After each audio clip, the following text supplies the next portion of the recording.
I chose you, but it was just a moment of folly. The only one I truly love from the bottom of my heart is Jessica. The I love you that would have made me happy yesterday, or even a few hours ago, now felt hollow and cold.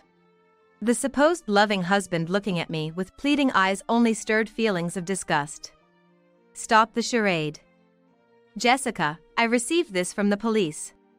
My father quietly placed a smartphone in front of me. That familiar smartphone was Michael's. I took it and turned the screen towards Michael. Give it back. Michael's expression grew even more frantic. Ignoring his attempts to move his immobilized body, I unlocked the phone with facial recognition and opened the messaging app. Then, how pathetic, talking about loving me with all your heart. The messaging app was filled with a list of girls' names. And without exception, the exchanges on each were as dark as the color black. Heart stamps, photos that seemed to be post-intimate moments, discussions about their next date. Out of curiosity, I sent a message to the top girl asking what she was doing. Instantly, it was read, and a reply came back. Michael, I can't wait to see you again. Let's love each other lots on our next date. Polite to the end, the message was littered with heart stamps. I felt nauseous. Are all these girls from your dad's company? No, that's not it. Be clear. My father's shouting made him flinch. Not all of them. Some are from, well, dating apps. I was so appalled I couldn't find words. From behind us came the soft sobbing of my mother-in-law. You idiot! To cheat despite being treated so well. A heavy, despairing voice from my father-in-law quietly spilled out. What was all that bragging about what you liked about Jessica for? Shocked by her son's betrayal, my mother-in-law muttered sadly. It's not like that. I really do love Jessica. It was just a lapse in judgment, it's different.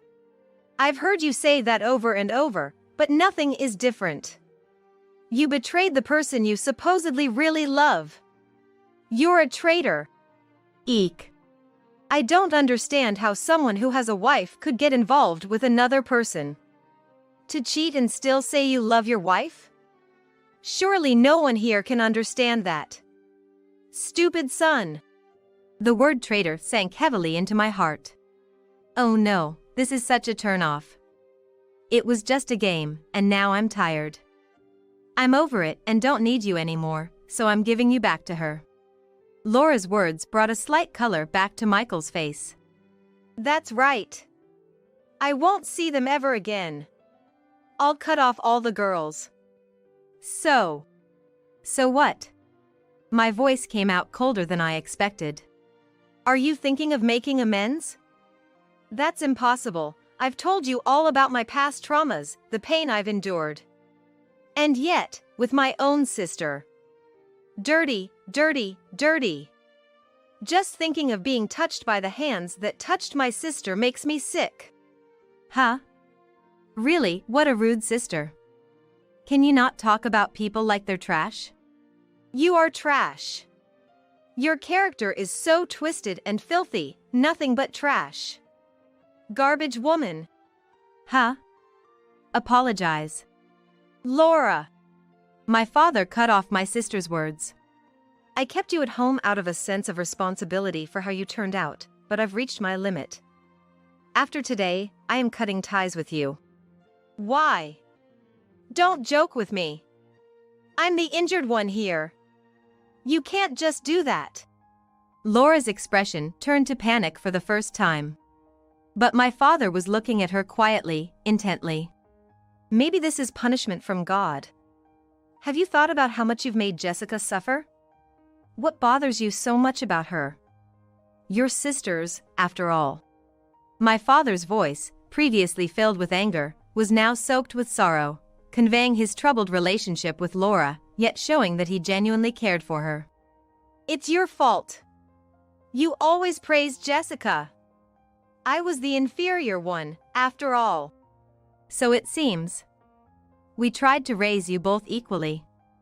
It's natural for parents to praise their children when they get perfect scores on tests or win awards in sports. Jessica just had more of those occasions. It seemed Laura had always been jealous of me. Misinterpreting that she received less love from our parents, she let this misunderstanding grow to this extent. But Laura, we also celebrated when you were scouted as a model or when you started high school, didn't we? Have you forgotten? I remember.